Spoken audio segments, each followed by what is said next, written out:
Good evening, good evening. Greetings and blessings to all pro wrestling fans from all over the world of all shapes and sizes. Welcome to another Pro Wrestling Talk video brought to you by Blitzball Champ Gaming here on the U to the Tube. I'm your host, Blitzball Champ Jason Ingram. So, wanted to get on here and do a double header review for WWE's King and Queen of the Ring 2024. And then AEW's Double or Nothing 2024. So, two pay-per-views, PLEs, happen over this Memorial Day weekend. So, wanted to go ahead and give my review on the both of them. And before we get started, happy Memorial Day. Hope everybody's weekend has been good. Hope all is well. But first, we're going to start off with WWE King and Queen of the Ring. The show took place Saturday, May 25th. This took place at the Jeddah Superdome in Jeddah, Saudi Arabia. There were 6 total matches that took place, with one of them being a pre-show match. So let's go ahead and jump right in with the review.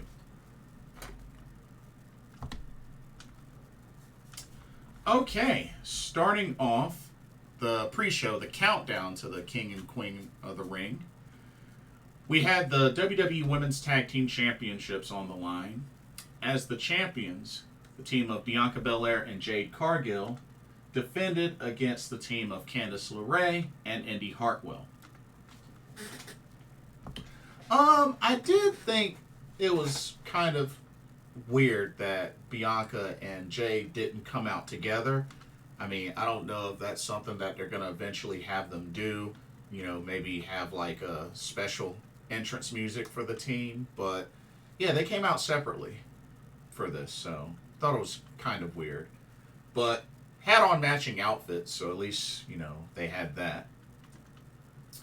But this was a decent match.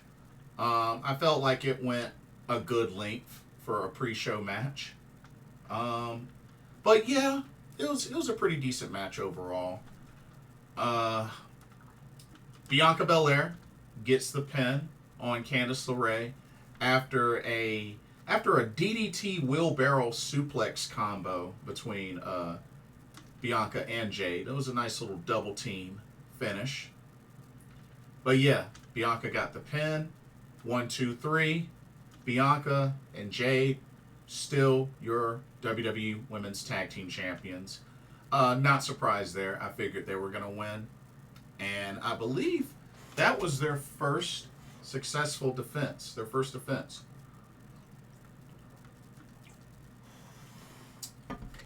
But yeah, not surprised at the outcome.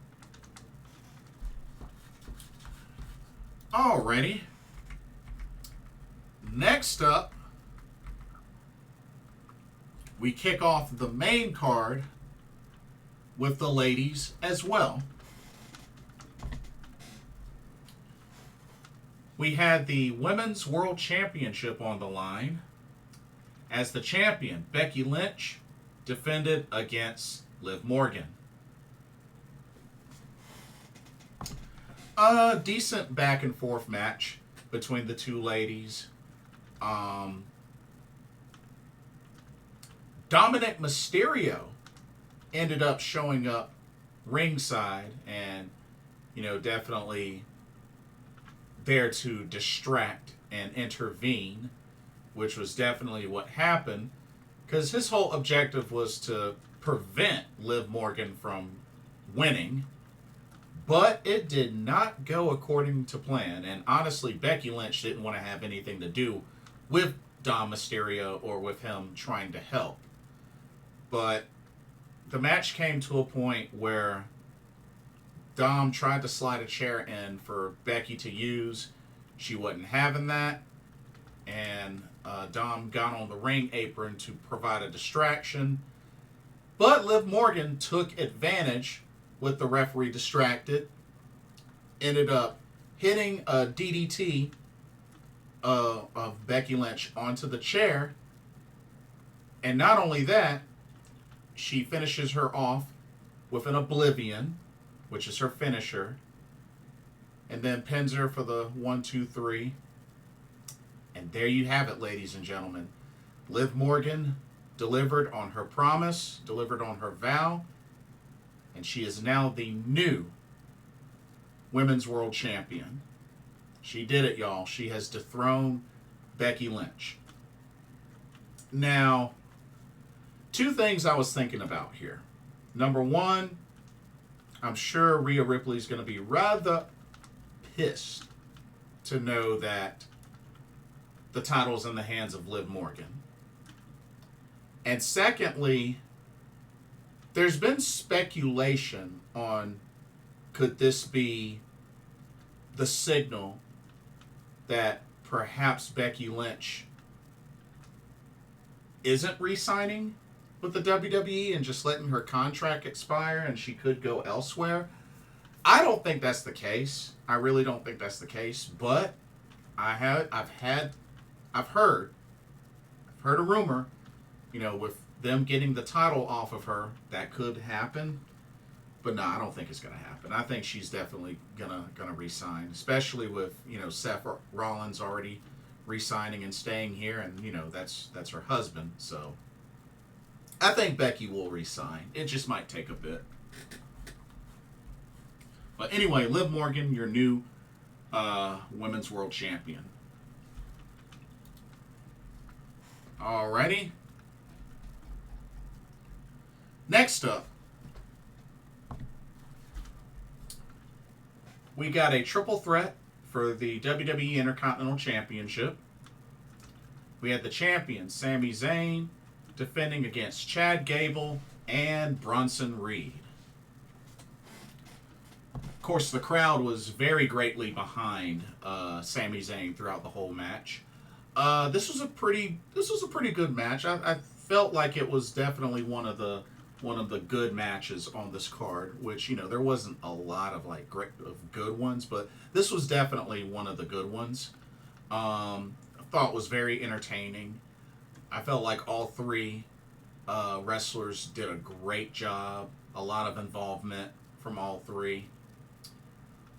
I know a big turning point was Chad Gable slapping Otis to get his head in the game and to help, which he tried to swing on Sami Zayn, but it backfired. And Bronson Reed definitely showed his moments of dominance in this match as well. So I thought that was really cool. I liked the double German suplex spot in the match as well. Thought that was really cool. But Sami Zayn was able to get the last laugh as he was able to put away Bronson Reed with a haluva kick when he had the opening, especially after Chad Gable got accidentally dropped by Otis via miscommunication on the lariat. But yeah, Sami Zayn hit the haluva kick on Bronson Reed, then pinned him for the 1, 2, 3. Sami Zayn, still your WWE Intercontinental Champion. So congrats to him on retaining. It'll be interesting to see what happens with Otis, with this big mistake happening. But we shall see. We shall see. Okay. Now it's time for the King and Queen of the Ring tournament finals. First, starting with the Queen of the Ring. Finals of the Queen of the Ring came down to Lyra Valkyria versus Nia Jax. Shout out to Lyra Valkyria. I definitely love the gear she wore, especially her entrance gear with the Valkyrie wings. I thought that was really cool. Lyra put up a good effort. You know, definitely had some good spots in this match, but I mean, put it this way: I'm just glad it wasn't it wasn't a squash. I'm just happy that it wasn't a squash. But I think with how things were going throughout this match, I think it was apparent that Nia Jax was going to win. And, you know, Lyra definitely had her moments, but she met her end at the hands of Nia Jax. She tried to powerbomb her from the turnbuckle, but Nia Jax actually ended up reversing that and then just dropping down into an annihilator, which caught Lyra Valkyria. Which, you know, was a nifty little counter. You know, I get it. But caught her with an annihilator via counter. Pinned her for the 1, 2, 3. And there you go. Nia Jax is your 2024 Queen of the Ring.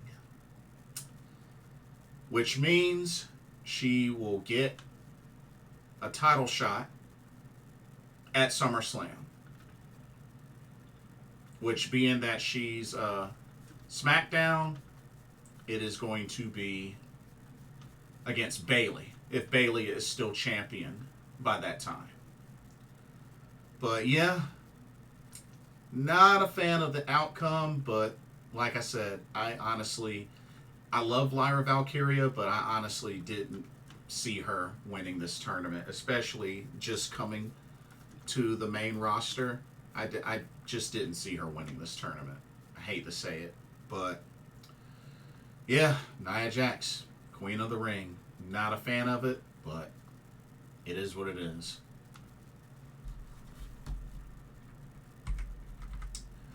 All right, shifting gears to the King of the Ring finals. All right, this time we had Gunther versus Randy Orton. This was the finals of the King of the Ring. Pretty solid match. Definitely enjoyed the back and forth action between Randy Orton and Gunther. Definitely both look really, really strong. I just wasn't a fan of the ending. I feel like the ending could have been better. I don't know if they're going to do something with the way that this ended, but was not a fan of the ending. So, not only did Randy Orton hit not one, but also 2 RKOs in this match on Gunther. And after hitting the second one, he went to make the cover. Gunther kicked out and then rolled up Randy Orton with kind of like a crucifix pin.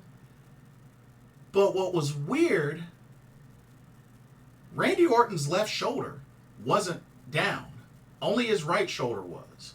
And yet the ref still made the 3 count.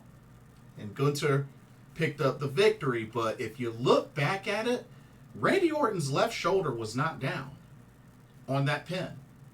It was not down. So I don't know if that's something that they will use going forward. But if not, Gunther's your King of the Ring 2024. Which would mean, I believe, with him being on Raw, he would get a shot at the, I believe it's the World Heavyweight Championship that Damian Priest has. I mean, unless something different happens.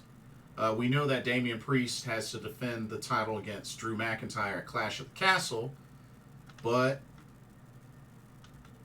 we'll see what happens. But Gunther will get his title shot at SummerSlam.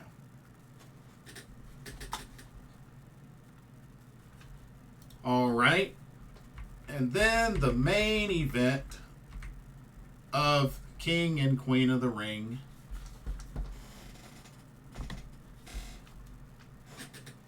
We had the Undisputed WWE Championship on the line as the champion, Cody Rhodes, defended against United States Champion Logan Paul.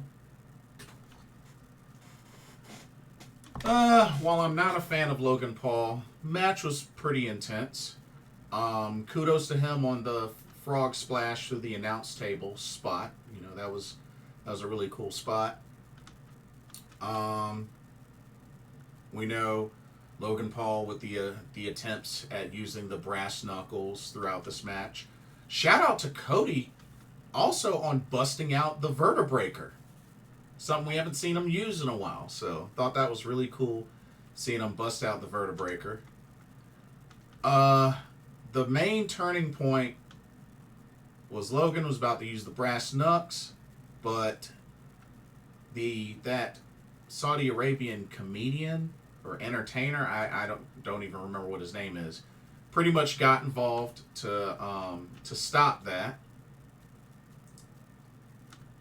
And then Cody was able to take advantage, hit 3 straight crossroads on Logan Paul to put him away, pin him for the 1, 2, 3.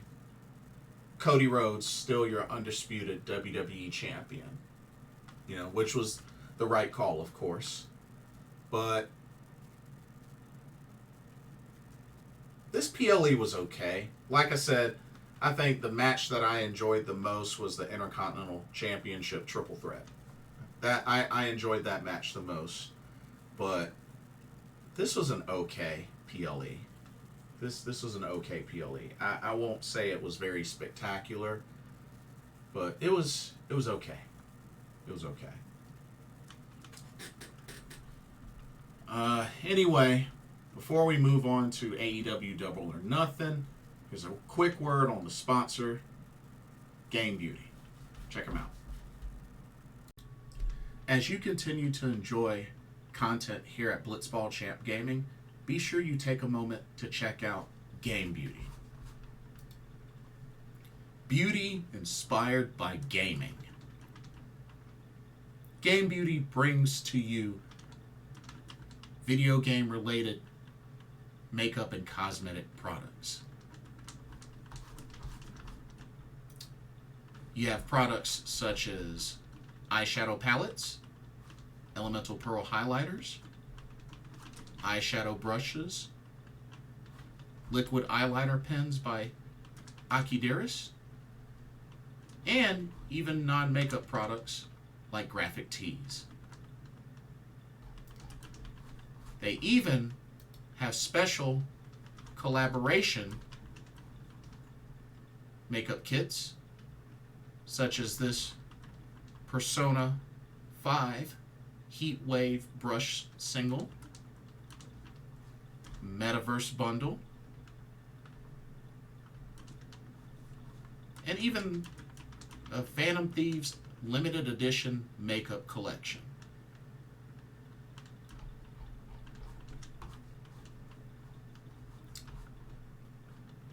Also remember that Game Beauty provides international shipping of $60 or more. And if you use the promo code BlitzballChamp, all in caps, you can get 10% off of your order. So be sure to use that to your advantage.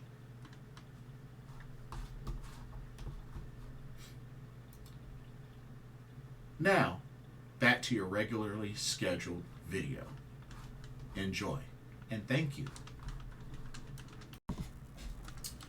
Alrighty, switching gears to AEW Double or Nothing 2024. This took place May 26th. This was at the MGM Grand Garden Arena in Paradise, Nevada. Pretty much Las Vegas. Ended up having 12 matches for this show. Two pre-show matches. I thought there was only going to be one, but it ended up being 2. And I actually don't have a graphic for the second one, but I mean, that's cool that they added another. So 12 total matches for Double or Nothing. So let me go ahead and pull these up, and we will get started. All right. Let me also pull out my notes because I actually had these on my phone. Okay, let's get started. So 2 buy-in matches as part of the pre-show. Here we go. Okay, first one ended up being a singles match. We had Thunder Rosa versus Deonna Purrazzo. Decent match. I felt like the pacing was kind of off and on with this, but I mean, I can't hate too much on this because mainly I figured these two were gonna go at it again soon. But okay match for the most part. Deonna Purrazzo was actually able to pick up the victory. Kind of a roll-up pin. Of course, she grabbed the ropes for leverage. Referee didn't see her grab the rope, but she gets the dirty pin on Thunder Rosa to get the victory. So the Virtuosa for the win. But I'm pretty sure it's not over between Thunder Rosa and Deonna Purrazzo. I definitely think their rivalry is really heating up more and more. So, yeah, definitely not over between those two. And then the last buy-in match, which I don't have the graphic for, this was a trios match. We had the Acclaimed, which of course is Billy Gunn, Max Caster, Anthony Bowens, taking on Cage of Agony, which is the Machine Brian Cage, Toa Leona, and Bishop Khan. This was a pretty solid match for the most part. I definitely liked kind of the back and forth between Brian Cage and Billy Gunn early on in the match. Thought that was really cool. But for the most part, it was a pretty good match. I can't say anything crazy about it in a good or bad way, but it was pretty good. Wasn't really feeling that ending though. Wasn't feeling that ending, but Billy Gunn ended up rolling up Bishop Khan with a small package for the 1, 2, 3. But the Acclaim pick up the victory. Kind of a sort of ending to that match, but the Acclaim get the victory. So it is what it is. Okay, so that concludes the buy-in. And now let's go into the main card, which the main card started off with a bang. The main card of Double or Nothing started off with the AEW International Championship on the line. As the champion, Roderick Strong defended against Will Ospreay. Great match between both individuals. I was a little bit concerned with the spot that Will Ospreay took on the off of the apron to the outside. The whole running drop kick that knocked him off and off of the shoulders of I think it was Matt Taven, I believe. He flipped backwards and kind of landed on his forehead. It looked really scary. That spot looked really scary. I thought he came close to landing on top of his head, but I think he flipped just enough and only caught his forehead, but I can imagine that still hurt. I can imagine that still looked really, really dangerous. So thankfully, Ospreay was okay, but that was a close call. It was a close call. It was a good back and forth match. Good back and forth match. I know that Don Callis was trying to encourage Will Ospreay to use the Tiger Driver 91 or Storm Driver. And honestly, he almost ended up losing. Incredible way of landing on his feet from the attempted end of Heartache from Roderick Strong, and then him just countering with a hidden blade, which I thought was really cool. The end sequence was awesome. That was a really awesome end sequence with Will Ospreay. After doing that, and then he hits Roderick Strong with a Stormbreaker. So he busted out the Stormbreaker, covered him for the 1, 2, 3, and Will Ospreay is your new AEW International Champion. Congratulations to him. Well deserved, well earned, because not only did he get the wins to earn this title shot, he capitalized on the opportunity, which is how it should be. So congratulations to Will Ospreay. Looking forward to seeing what kind of title run he has with the International Championship. And then right after that match ended, out comes Adam Cole, baby, and gets on the mic, gives a promo, and then the lights go out. Up on the screen, you see a first-person view of, I guess, going into MJF's house via one of his rooms. And then all of a sudden, out comes MJF. Kind of rocking that sort of Triple H-like denim jacket. Gets into the ring with Adam Cole. Adam Cole puts his arms up for a hug, which MJF did hug him, and then immediately afterwards hit him with a low blow. Just like that.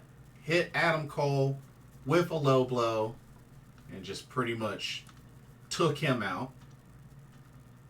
And then MJF got on the mic, and man, has it been forever since we heard MJF on the mic. And of course, no filter as usual. And he just really busted out an awesome promo. And not only that, confirmed with a tattoo on his leg. It says bet against yourself, or bet on yourself, with a AEW poker chip, which he pretty much confirmed that he is staying with AEW and he is not going anywhere else. So I know that definitely clears up a lot of questions about, his contract, what's he going to do, and blah, blah, blah. He's not going anywhere. He's staying in AEW. Now it's just a matter of seeing what's going to happen between Adam Cole and MJF, especially once Adam Cole gets medically cleared. He's not medically cleared yet, so we'll see what happens. We'll definitely see what happens.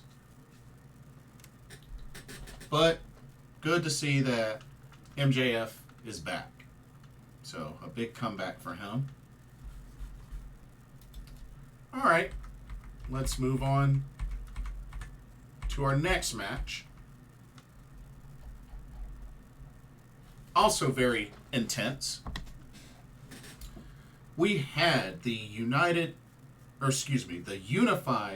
World Trios Championships on the line as the champs, the Bang Bang Gang, Austin and Colton Gunn, and Switchblade Jay White, defending the titles against the recently reunited Death Triangle of Pac, Penta El Cero Miedo, and Rey Fenix.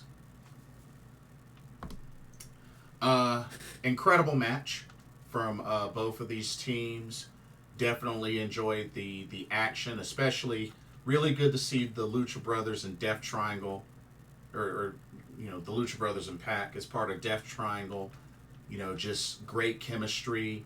Saw a lot of double team and triple team moves in this match from them, and just very well in sync. Rey Fenix was on fire. throughout this match. Just the way he looked, he did good. Just even with his high flying and striking ability.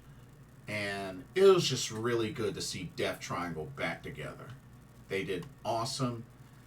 But the big turning point of this match, while it looked like Death Triangle had this in the bag, especially after the Fear Factor from the Lucha Bros,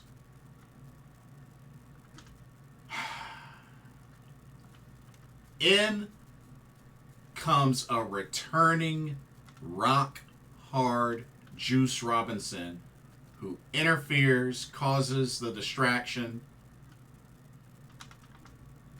and Switchblade Jay White capitalizes by hitting a Blade Runner on Pac and pinning him for the 1-2-3. Bang Bang Gang, still your Unified World Trios champions, and Juice Robinson is back. So another surprise there. Juice Robinson returns. Good to see that he's back. So yeah, Bang Bang Gang, strength in numbers definitely came to play with this. But welcome back, Juice Robinson. Okay. Next up,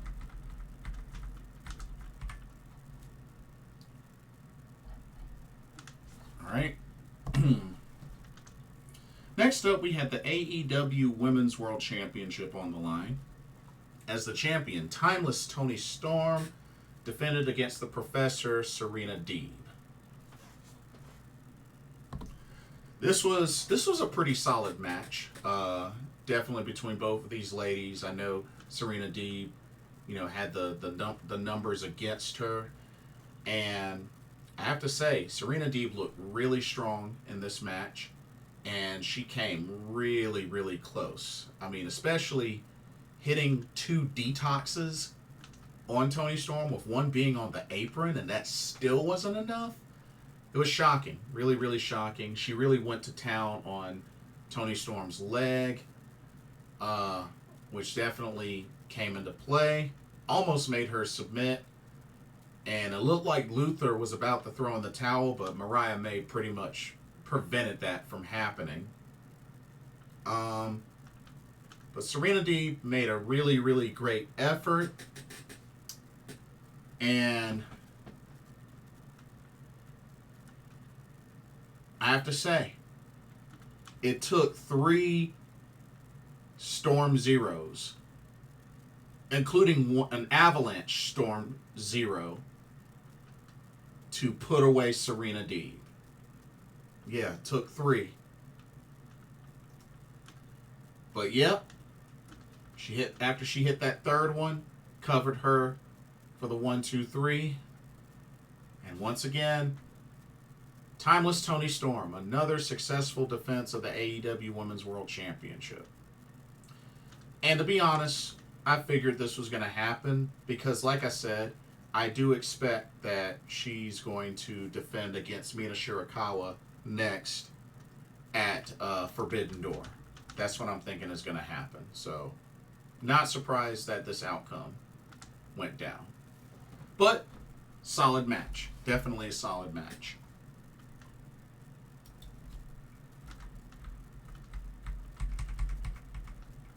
All right. Next match. Had ourselves a singles match. Orange Cassidy versus Trent Beretta, his former best friends.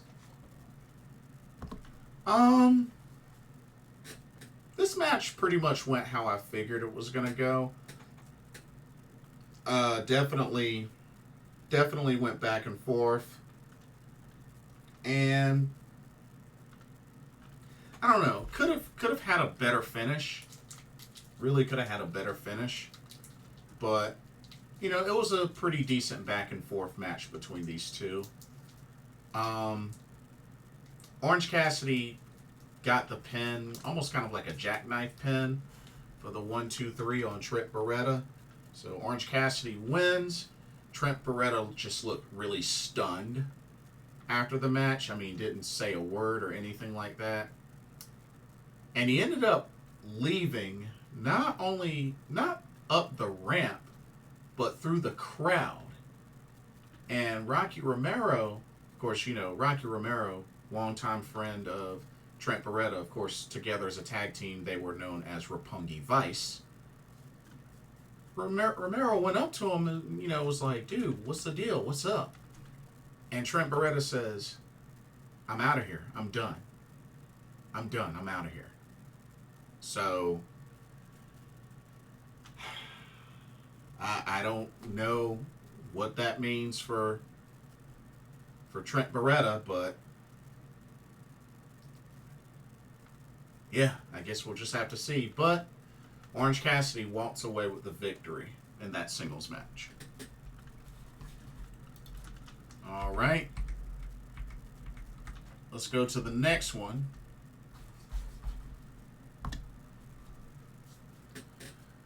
Okay, this was for the FTW Championship, Triple Threat. The champion, the Learning Tree, Chris Jericho, defended against both Hook and Katsuyori Shibata.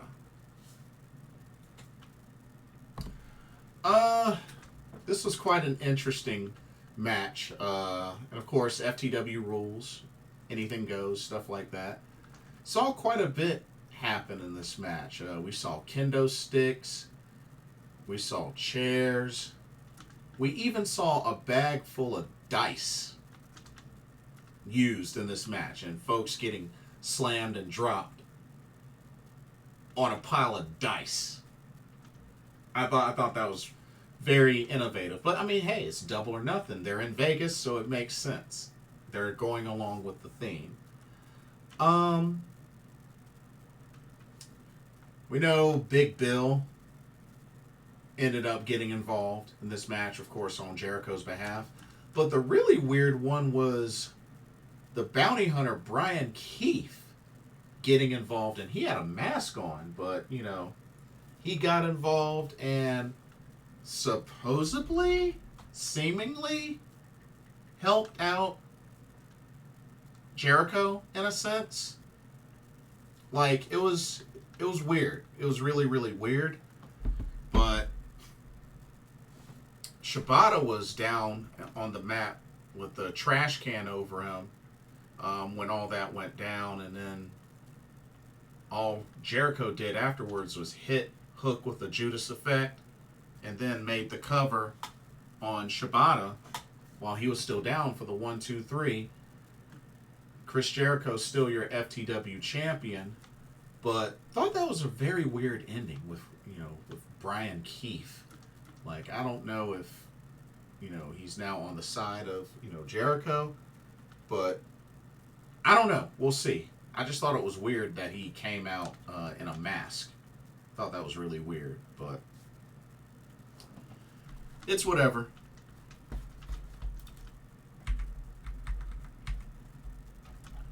All right. Next match. 1 second. Okay.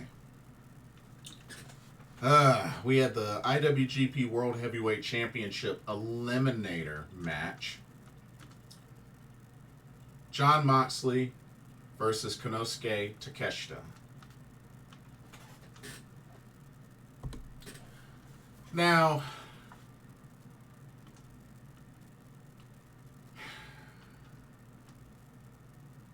I hated the ending of this match. Royally hated the ending.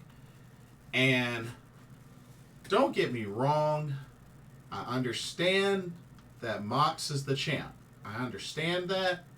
But I just get sick and tired of how overprotected Moxley is. Especially with the amount of stuff that he gets hit with in a match. And this was no different. Not only did Takeshita just continue attacking and wearing out that, I believe it was left arm. I mean, just kept wearing that out. Hit his running knee strike finisher. Even hit Mox's own Death Rider finisher. all of that, even the knockout forearm elbow shots, all of that still wasn't enough to put away Moxley. Like, it's ridiculous. It's so ridiculous how overprotected he is. But then again, I already wasn't a fan of this match idea in the first place. Because, I mean, a championship eliminator match on a pay-per-view still makes absolutely no sense to me. But, I mean, even in the midst of all that and the action between these two, despite coming down to just one arm with as much damage as Takeshita did to it, Mox still able to drop Takeshita with a Death Rider on the steel chair and pin him for the 1, 2, 3.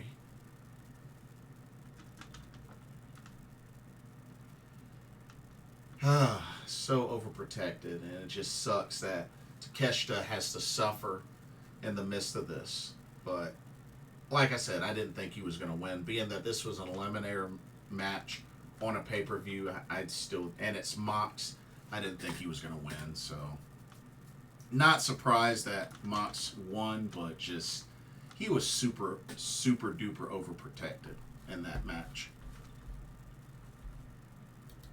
I mean, because he was getting hit with everything and still kicking out of stuff. Busted open, bleeding, still kicking out of stuff. So, yeah.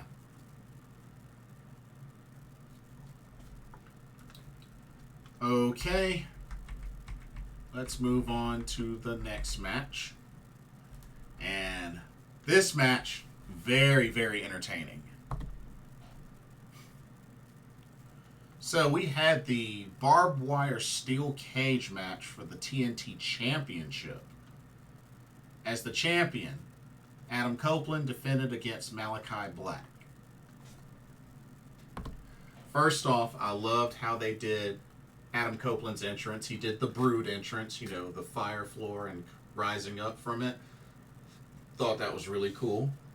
Also had on the jacket. I wish he had on the sunglasses, though. I really wish he had on the sunglasses.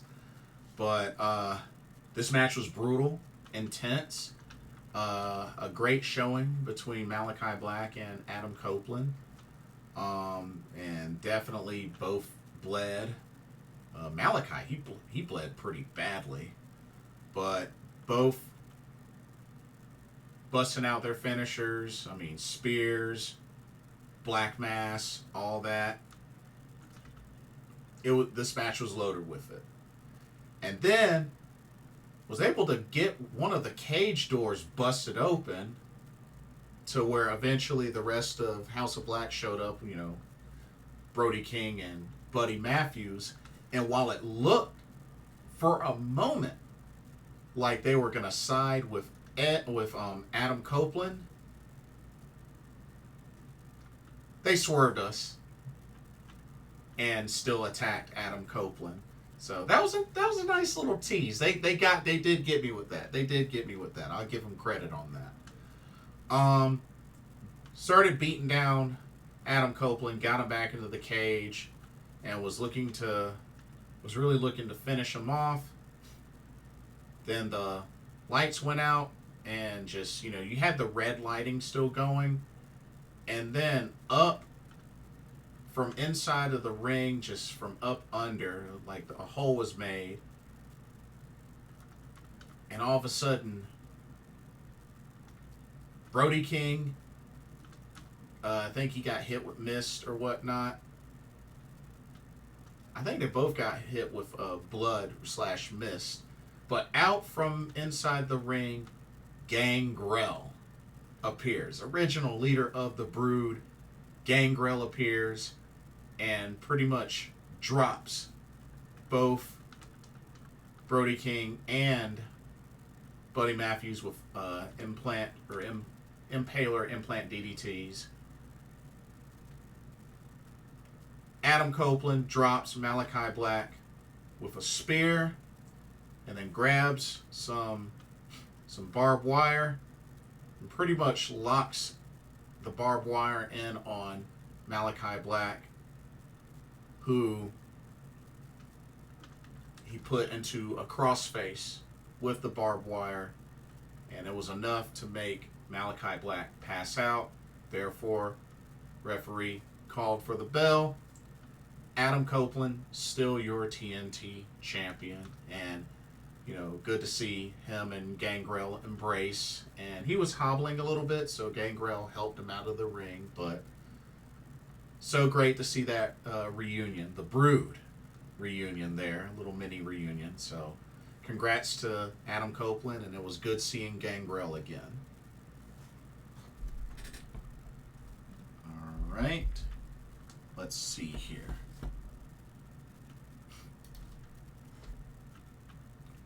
Okay, next up, they go into a triple main event, apparently.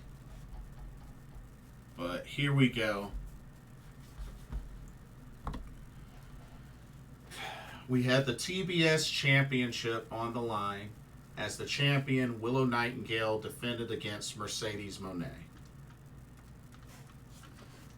Mercedes Moné finally making her in-ring AEW debut. Was rocking fire colors for her ring gear, and she had a kind of like a drum line for her entrance, as well as showgirls. So, but makes sense for her. As far as the match was okay. I mean, it didn't look like Mercedes, did much for botching or anything like that. So, I mean, I thought it was all right. I do feel like when she hit Willow with the Moneymaker, it was kind of sloppy. But then again, she hit her with that, she's a much bigger girl than Mercedes. So I can understand how that was a little bit of a struggle. But pretty much a distraction from Stokely Hathaway and Chris Statlander was a turning point of this match, because Willow hit Mercedes with a powerbomb and had the pin on her, but of course the ref was distracted, and then by the time he tried to make the 3 count, she had kicked out. But then, like I said, eventually Mercedes did hit the Moneymaker on Willow, pinned her for the 1, 2, 3, and there you have it. And her first match in AEW, she becomes the new TBS champion. It's ridiculous. Really, really ridiculous.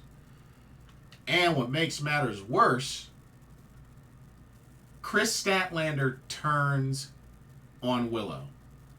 As she's helping her up the ramp, she slams her down on the ramp and just attacks Willow. She poses with Stokely Hathaway. Not a great ending for Willow. Not only did she lose the title just like that, a very short run, but Chris Statlander turned on her.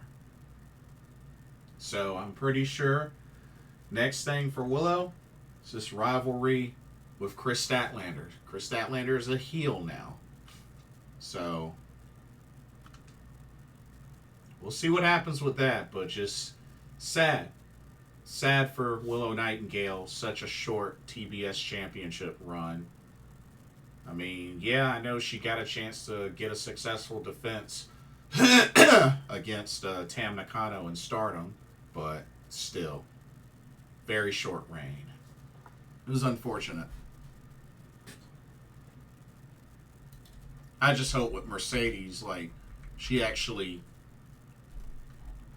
will wrestle more matches, but I doubt that's going to happen.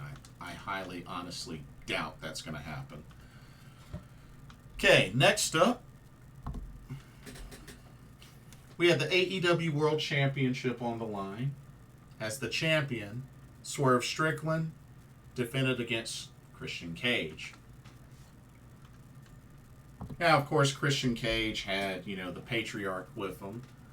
Shout out to Swerve Strickland and Prince Nana with the callback to the movie The Warriors. Of course, Prince Nana with the Coke bottles, the Coke bottle hand gesture, and then Swerve coming out to rocking the Warriors gear, had the vest and everything. I thought that was really cool. Good match overall. Along the way, Prince Nana got ejected, but then eventually the Patriarch got ejected. Of course, there still ended up being some interference, of course, with Nick Wayne and whatnot. But both these guys went back and forth. It was a great match. Really, really great match. And I thought it was pretty funny seeing Prince Nana run off Nick Wayne with a pipe into the crowd. I thought that was pretty funny. But definitely liked the finish. Swerve was able to put away Christian Cage with a Swerve Stomp House Call combo. I really liked how that sequence went. But Swerve Stomp House Call combo. Pinned him for the 1-2-3. Swerve Strickland, still your AEW World Champion. And like I said, I hope he has a good long run. I really do. I hope he has a good long run. And then the final match of this triple main event came down to Anarchy in the Arena. It was the Elite featuring the Young Bucks, Jack Perry, and Kazuchika Okada taking on FTR, Darby Allin, and Bryan Danielson. Great match, action-packed. A lot of great spots, including Darby being hanged upside down from the middle of the ring. But yeah, there were a lot of really good spots throughout this match. I mean, I guess one could say this was a spot fest. We got to see Okada hit a Rainmaker with a forearm band that has a bunch of thumbtacks on it. So I thought that was pretty innovative. We got to see the new Reebok Young Buck shoes featured in this match, as they both put on a pair that had thumbtacks on them, and they did the double super kick on a hanging Darby Allin, which that was quite a sick spot.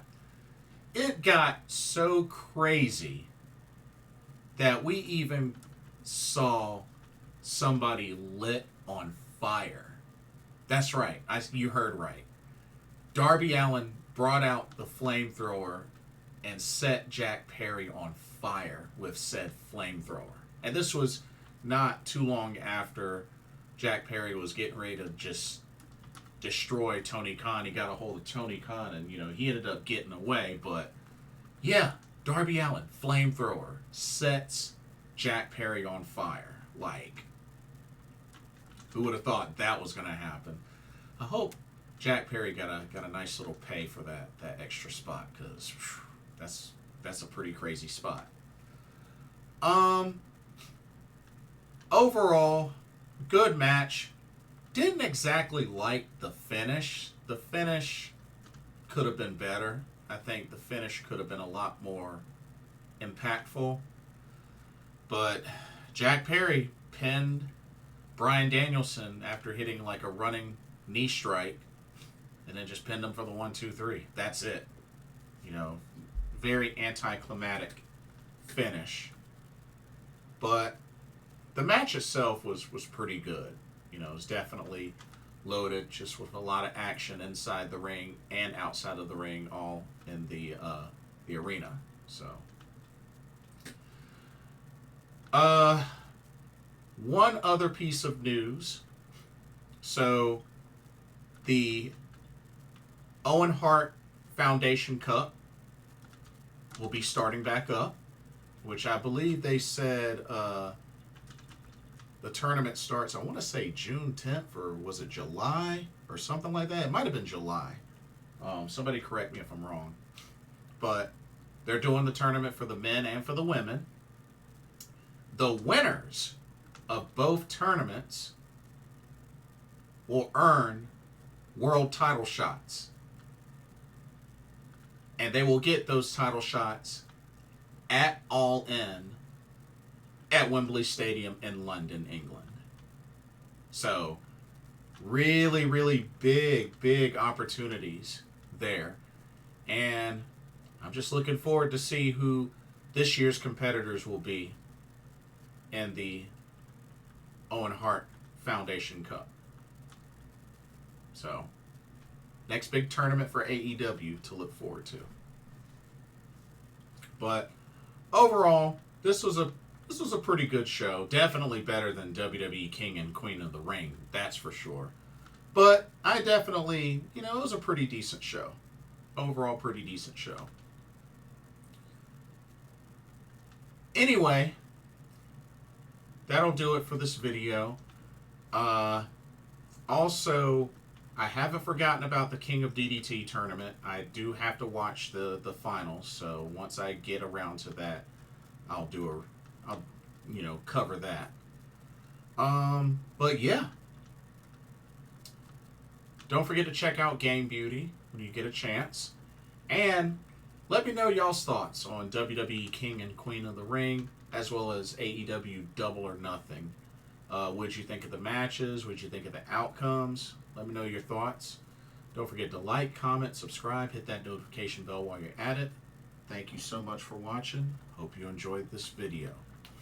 For another Pro Wrestling Talk brought to you by Blitzball Champ Gaming here on the U to the Tube, my name is Jason Ingram. Happy Memorial Day once again, and I will see y'all in the next video and or live stream. Take care. Peace. Later.